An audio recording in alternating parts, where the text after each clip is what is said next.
भगवान श्री कृष्ण जी ने अर्जुन को ये विभूति योग बताए हैं। उसमें कहते हैं कि संपूर्ण नदी तो है, जितने भी जलाशय है वो है, लेकिन उसमें से मैं क्या हूँ? गंगामय हूँ, समुद्रमय हूँ। पहाड़ तो अनेक है दिख रहा है, लेकिन पहाड़ में हिमालय मैं हूँ। 10 अध्याय गीता को आप खोलकर पढ़ लीजिए, उसमें संपूर्ण विभूति योग दर्शाए हैं। लेकिन अंत में ये कहते हैं गुप्ता भैया जी, भगवान श्री कृष्ण जी, अथवा इन बातों से अर्जुन लाभ क्या तुझे? इन बातों से मतलब मैं पहले आपको जानने के लिए विशेष को मैं दिखा रहा हूँ, विशेष को मैं दिखा रहा हूँ, लेकिन इसे खंड रूप से इसी का पूजा करने नहीं लग जाना। मैंने अपना स्वरूप राम को बताया, मैंने अपना स्वरूप अपने कृष्ण को बताया, अर्जुन को बताया। विभूति तू, मुनियों में व्यास, कवि उष्ण कवि, ये मैं जो बताया तो उन्हीं को लेकर नहीं बैठ जाना। लेकिन क्यों? क्योंकि अभी हम उन्हीं को तो लेकर बैठे हैं। विभूति युग में वट का पूजा कर रहे हैं और बाकी वृक्षों को हम यूं ही समझ रहे हैं। तो इसी प्रकार से भगवान श्री कृष्ण ने कहा अर्जुन को कि अथवा अर्जुन इस बातों से लाभ क्या? इतना ध्यान में लेना कि मैं ही संपूर्ण विश्व हूँ।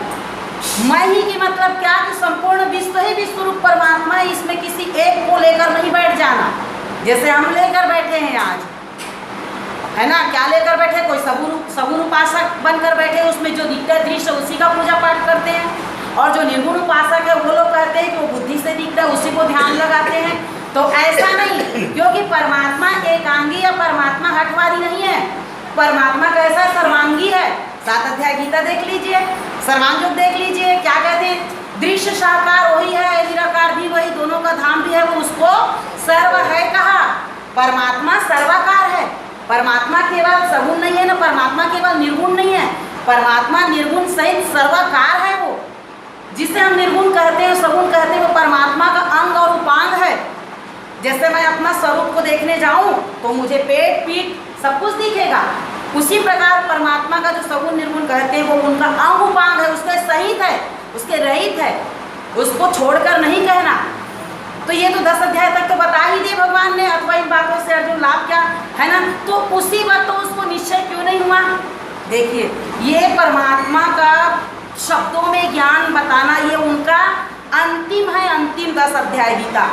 अर्जुन को जब वो कहा अथवा इन बातों से लाभ क्या, तो फिर अर्जुन ने 10 अध्याय गीता में कहना शुरू किया, मेरे कल्याण के हेतु श्रेष्ठ अध्यात्म ज्ञान का किया है बोध जो तुमने, भ्रम उससे मेरा गया। तो कौन सा भ्रम गया उससे? उनका परमात्मा तत्व देख लिया क्या उन्होंने?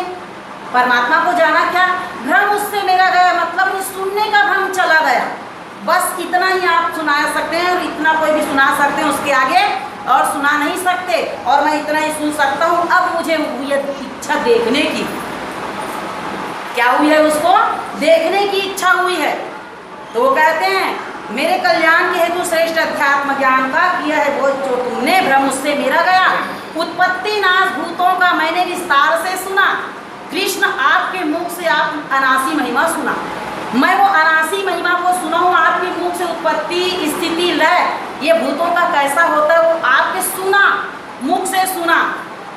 फिर अंत में वो कहते हैं, वो कहते हैं क्या कहते हैं? यदि आपको जचे तो श्री कृष्ण वो आत्मरूप लखावे। मतलब वो ये कहना चाहता है कि यदि मैं लायक हो चुका हूँ, 11 अध्याय भी हम बोले ना, तो वह अव्यय रूप बताओ करो यही दाया योग्य इसकी। यदि मैं भाया, यदि मैं इसके योग्य हूँ, इसके लायक हूँ, तो उसका कहने का तात्पर्य अर्जुन ये कह रहे हैं यदि मेरा चित्त शुद्ध हो चुका होगा सुनते सुनते, और मैं यदि समझने का देखने के लायक यदि हो चुका हूँगा, तो मुझे आप कृपा करके वो खोल के वो आत्मयोग और विभूति जनार्दन, ये 10 अध्याय गीता में कहा। और 11 अध्याय में कहा अव्यय आत्मा का दर्शन कराइए मुझे। किसका? अव्यय आत्मा का दर्शन कराइए, मैं वो देखना चाहता हूँ। तो देखिए भगवान श्री कृष्ण 11 अध्याय में कैसे दिखा रहे हैं उनको। देख ले पार्थ तू मेरे अनंत स्वरूप है, अनेक भांति के रूप है ना, दिव्य अनेक रंग रूप के। मैंने मुझे एक ही अव्यय आत्मा यदि देखना चाहता है तो अव्यय आत्मा ऐसे नहीं दिखेगा कि ये अव्यय आत्मा ऐसा नहीं दिखा सकता। क्यों? क्योंकि वो सगुण से अलग नहीं है। सगुण बिना निर्गुण पंगु विचारा जाओ तो भेद न जानेगा महाराज। सगुण और निर्गुण मतलब निर्गुण को अव्यय आत्मा को देखना चाहता है तो वो केवल ऐसा नहीं दिखेगा, दिखेगा कैसा? स्वरूप सहित दिखेगा। 6 गीता में क्या, 6 सर्वांगियों में क्या करें, शब्द स्पर्श तथा रूप रस गंध गुण त्रय, 8 का जो लय स्थान साम्य अवस्था जिसे कहे, उसी में जो रहे स्थायी अभिन्न गर्भ रूप से, अभिन्न गर्भ रूप से, अभिन्न भाव से, इसमें ठसाठस एक रस भरा हुआ है, तो उसको कैसे देखना पड़ेगा, मिठास को हुई इच्छा देखूं निज स्वरूप में, तो क्या देख सकती है, नेत्रों से निज रूप को, नेत्रों से मीन्स मन तक के नहीं देख सकते आप, मन तक यदि देखोगे तो क्या दिखेगा आपको, सगुण साकार का दर्शन होगा, और उसी सगुण साकार में वो कहते हैं संपूर्ण विश्व की लीला क्षण में जिस हो रही उसमें जो बैठी है अस्थि भांति प्रियत्व से, तो अर्जुन को भगवान कन्हैया ने यही दिखाया और कहा, लेकिन उन्होंने एक बात और कहे जो आज भ्रम में पड़े हुए सारा समाज, वो क्या है देखिए, वो कहते हैं आंखों से बाहरी तेरे देख सकता नहीं मुझे, देता हूँ दिव्य चक्षु, क्या देता हूँ कह रहे हैं वो, देता हूँ दिव्य चक्षु मैं देख योग ऐश्वर्य, ये ऐश्वर्य सहित मैं जब दिव्य चक्षु दूंगा, दे रहा हूँ तो वो उसको दिखेगा। तो आंखों से बाहरी ये हमारा चर्म चक्षु है ना, उससे हम नहीं देख सकते परमात्मा को, तो वो दिव्य चक्षु थी। दिव्य चक्षु क्या है, आज सारा समाज इसी दिव्य चक्षु के भ्रम में उलझे हुए हैं। कोई कहते हैं भगवान श्री कृष्ण के पास कोई दिव्य था, ऐसा किया तो उनके नेत्र पर गया, और जैसे उन्होंने विराट का दर्शन किया तो उसका फिर वापस ले लिया भगवान कृष्ण ने। अनेक प्रकार की बातें हैं। दिव्य चक्षु के से धन गढ़ा हुआ धन प्राप्त होता है। तो हम जब देखते हैं संजय की दिव्य दृष्टि को खोलकर पढ़ते हैं तो ऐसा कुछ नहीं है। स्वयं संजय 18 अध्याय में कह रहे हैं, कृपा से व्यास के मुझे, है ना, क्या दिखा बोलते हैं वो, कृपा से व्यास के मुझे वो योग वो ज्ञान मुझे प्राप्त हुआ, कहते हैं। तो जो भगवान कृष्ण ने स्वयं कहा, योगेश कृष्ण ने किसको कहा, अर्जुन को।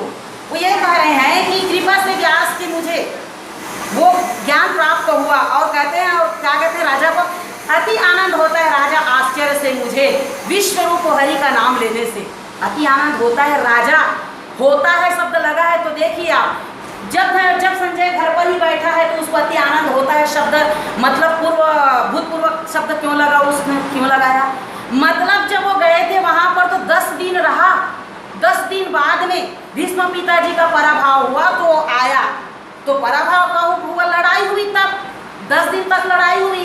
तो पहला दिन ही भगवान कृष्ण ने अर्जुन को क्या बताया, विश्व दर्शन कराए कि नहीं। मोह कब हुआ उनको, जब रण के मैदान में सम फूक चुका है, बस उठाने ही है, आक्रमण करना ही है, और उनको क्या हुआ, मोह हुआ, वो उन्होंने कहते पहले अध्याय में। तो मेरे कहने का तात्पर्य ये है कि वो यही बता रहे हैं कि दिव्य चक्षु क्या है।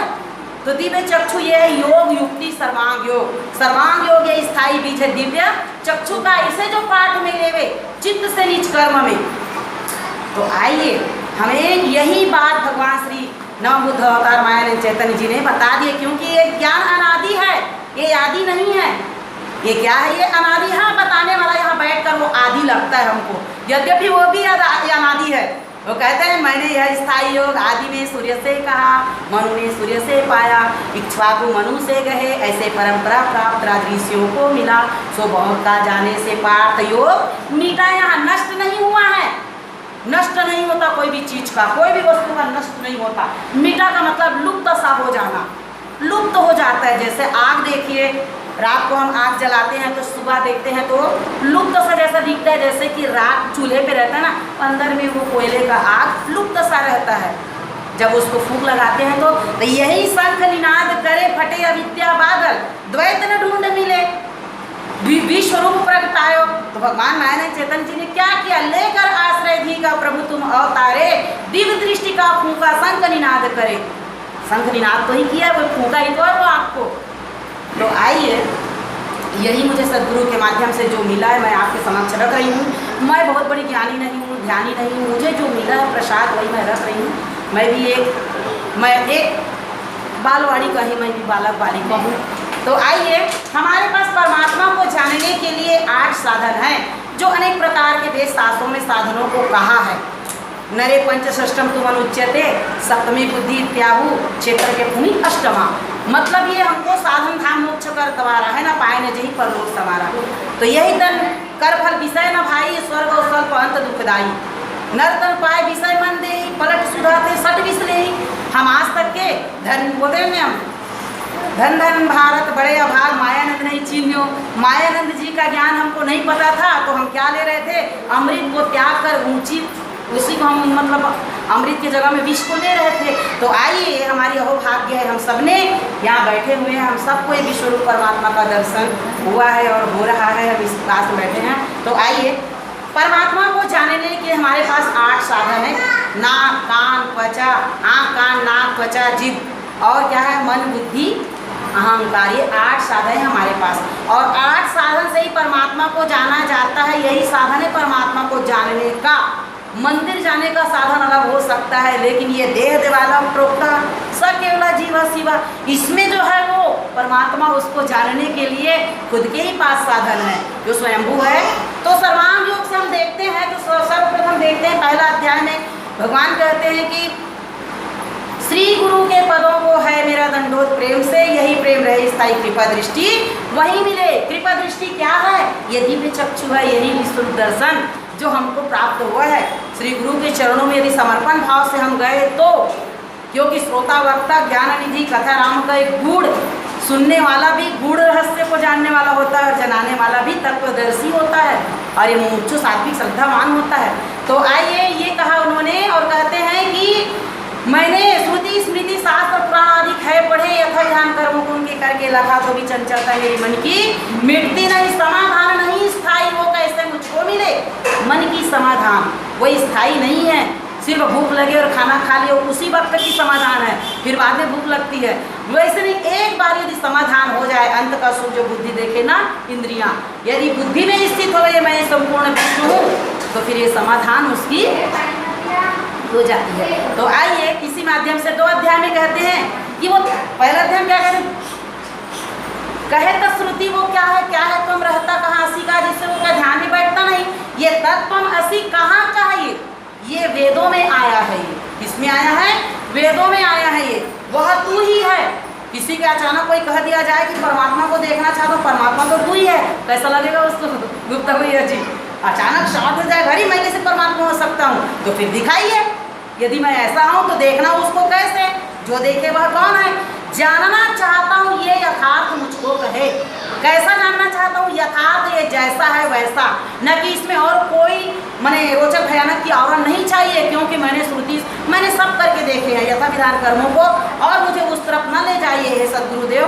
तो वो दूसरे अध्याय में क्या कहते हैं, यह प्रश्न मुमुक्षु का सुन के श्री गुरु कहें क्या, लक्ष्य सिद्धांत का जो सुनिश्चित स्वरूप के, तो यही विज्ञान की रीति, साक्षात्कार स्वरूप का ज्ञान की रीति क्या है, यथार्थ दिखा देना प्रैक्टिकल योग युक्ति से।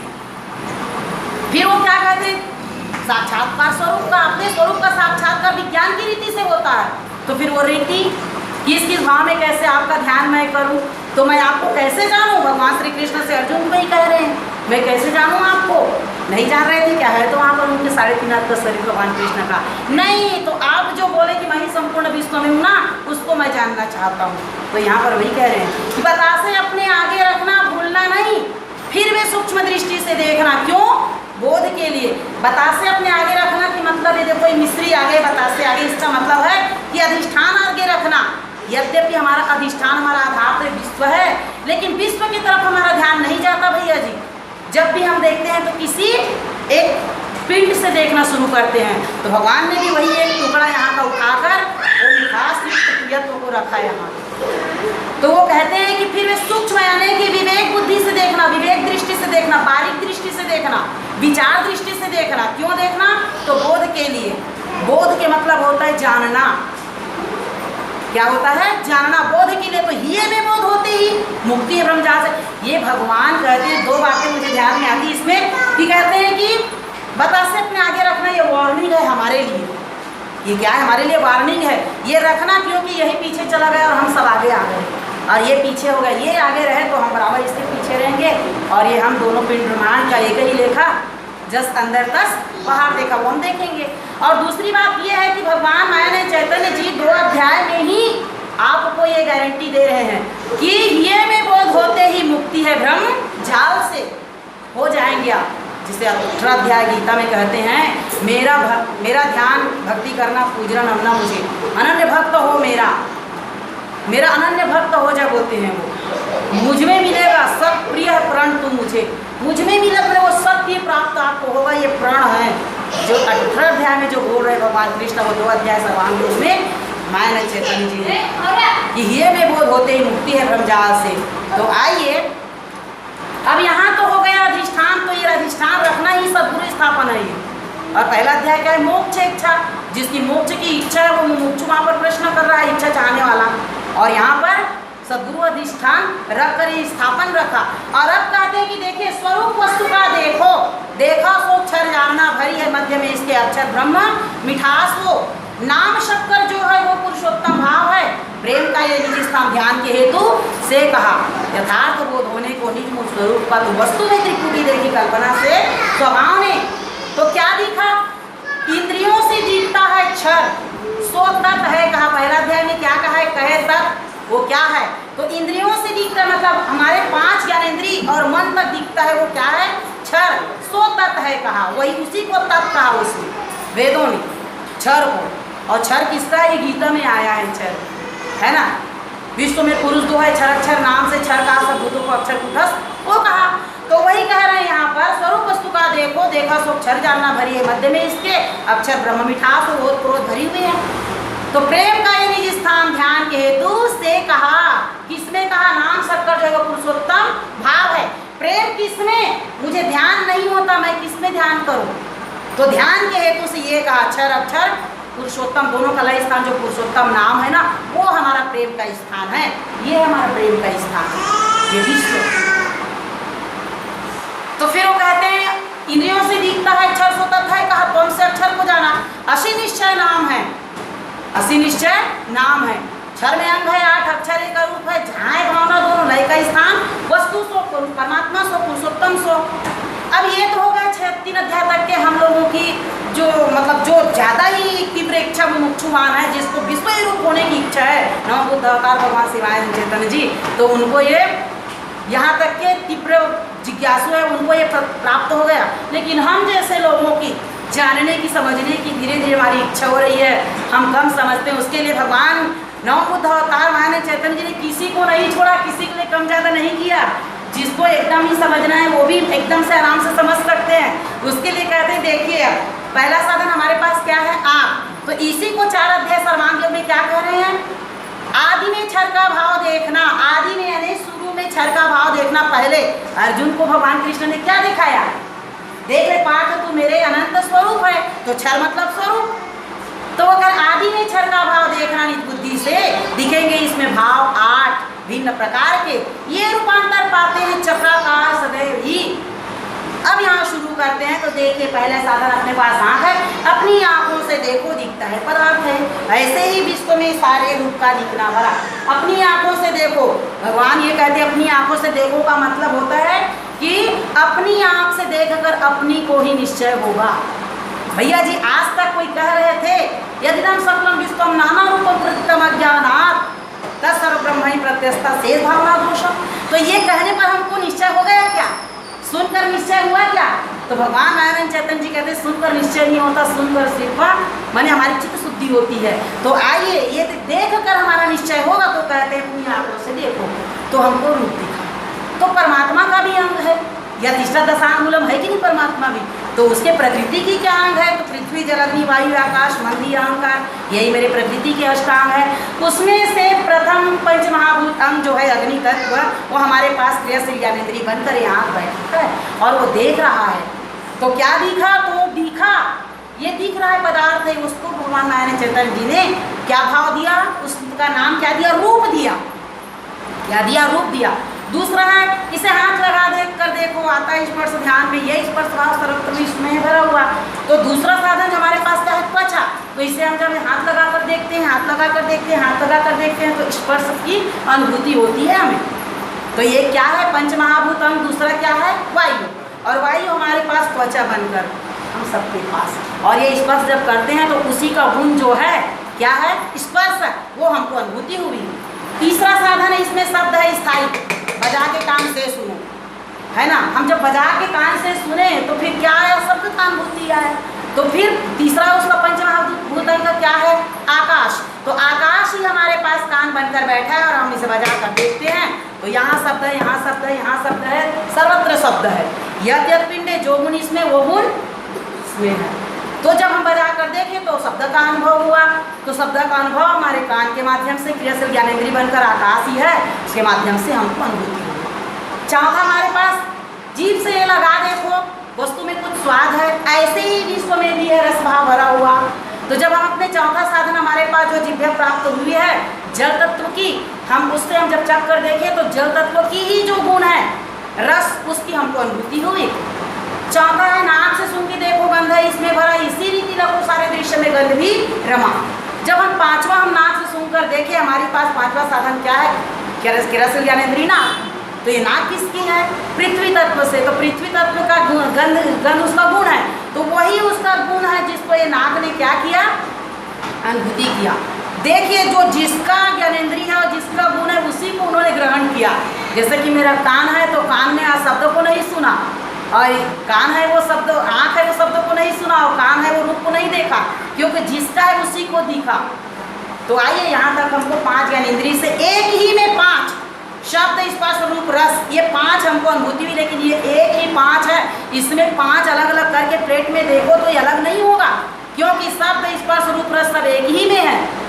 ये यहाँ लोग 5, इसीलिए कहते हैं यहाँ लोग 5 तत्वों का सूक्ष्म भेद दिखा दिया, इसी में पांचों की, यहाँ लोग 5 तत्वों का सूक्ष्म भेद दिखा दिया।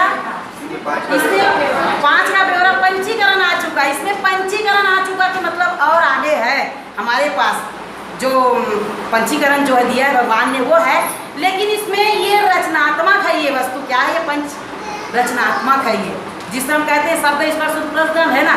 तो आइए ये हम ना भूले कि हम देखने के लिए इसमें 5 देखे हैं, लेकिन वस्तु एक है। ये विश्व में 5 देखे, लेकिन विश्व एक है।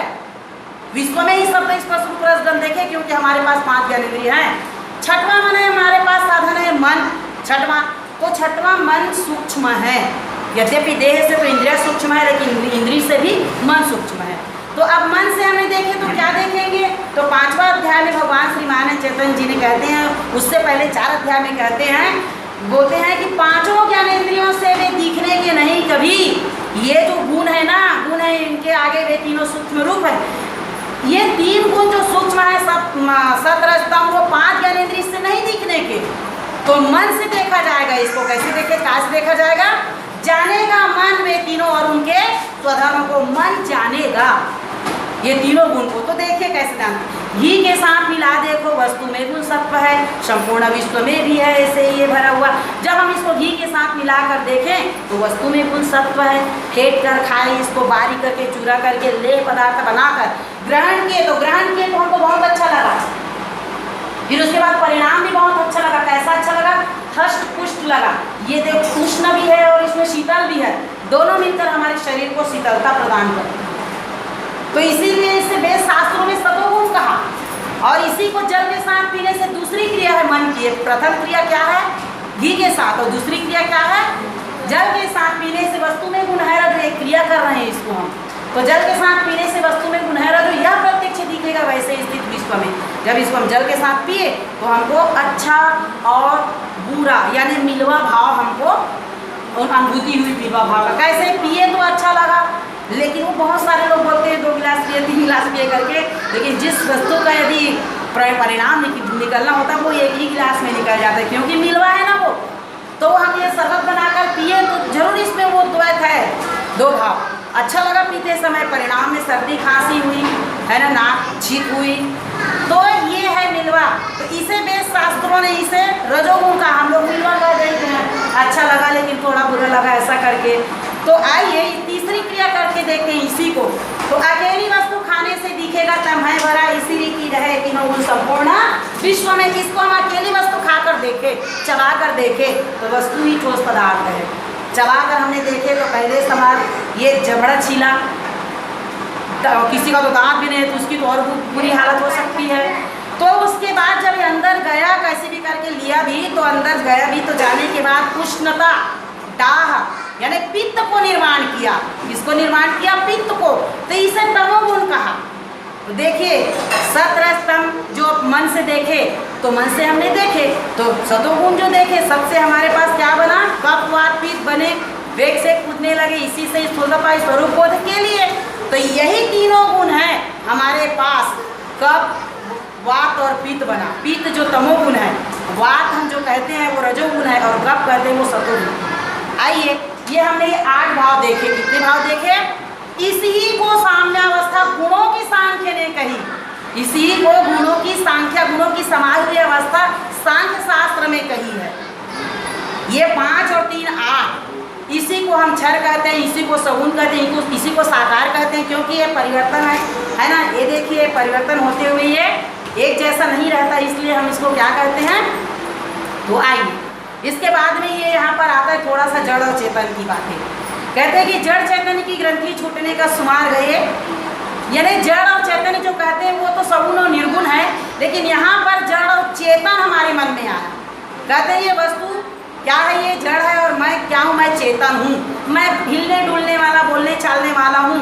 इसीलिए भगवान माया नंद चैतन्य जी ने 5 अध्याय में कहा, क्या कहा? कि जीवों में अन्न के द्वारा ये तीनों स्थूल रूप से कपवात बने, पित्त वेग से कूदने लगे, इसी से स्थूलता पाई स्वरूप बोध के लिए मन बुद्धि अहंकार बन के कार्य है करे। हम सब मन बुद्धि अहंकार बन के कार्य कर रहे हैं। जो भी हम कार्य करते हैं वो मन और बुद्धि अहंकार से कार्य करते हैं। तो आइए, यहाँ जीवों में कहा है ना, तो सिर्फ मानव मात्र के लिए विशेष कहा है। यद्यपि जीवों में तो है ही, लेकिन यहाँ जो कहा है 5 अध्याय में विशेष मानव के लिए कहा है। मन बुद्धि अहंकार किसके पास है? मानव के पास है ना, इसलिए। तो आइए, 7वीं साधन हमारे पास है बुद्धि। तो बुद्धि से क्या? 6 अध्याय गीता में कहते हैं कि अब अक्षर आत्मा को जानने की सूरी ये लखाते हैं, इसे लेना श्रद्धा से सात्विकी, ये श्रद्धा से सात्विकी है ना। तो आइए हम उसको ले रहे हैं, तो कैसे कहते हैं कि संपूर्ण विश्व की लीला अक्षर में जिस हो रही है उसमें जो बैठी है कि अस्थि भांति प्रियत्व से, ये अस्थि भांति प्रियत्व से ये विश्व की लीला या नहीं उत्पत्ति स्थिति हो रही है, उसमें वो है। क्योंकि मेरी अध्यक्षता से प्रकृति रचे विश्व, ये विश्व में प्रकृति जो कार्य करती है वो अक्षर आत्मा की अध्यक्षता से करती है। तो उसी प्रकार देखिए, जितने भी इसमें देख रहे हैं शब्द, स्पर्श, रूप, रस, गंध, शब्द, स्तंभ, ये सब इसमें भरी हुई है ठसाठस। इसीलिए कहा है, क्या कहा है? कि वस्तु के स्वाद में भी वो भरी है प्रिय रूप से। आपको कहते हैं कि मिठास को इच्छा तो क्या देख सकती है नेत्रों से निज रूप को? नहीं। तो होते ही वृत्ति नेत्रों से देखना निज रूप, तो दिखेगा विश्व है सारा, यही उसका स्वरूप है। दिखेगा तो विश्व ही दिखेगा, यदि देखना चाहे तो दिखेगा तो विश्व ही दिखेगा। तो आइए, वो मिठास से ही आत्मा है निराकार जानना। हमने एक मन से देखा, उसको हम परिवर्तन कहा, और उसके बाद बुद्धि से देखा तो ये क्या? अपरिवर्तनशील है। क्या है ये? अपरिवर्तन, निर्गुण, निराकार, अनेक प्रकार की पर्यायवाची है इन लोगों का। तो जैसे कि देखिए, इसे हम जल से नहीं भीगे, वायु सूखा नहीं करे, जब इसको हम जल में भी डाल देंगे तो क्या हो जाएगा? शरबत के रूप में हो जाएगा। ये सफेद सफेद दिख रहा है, वो क्या हो जाएगा?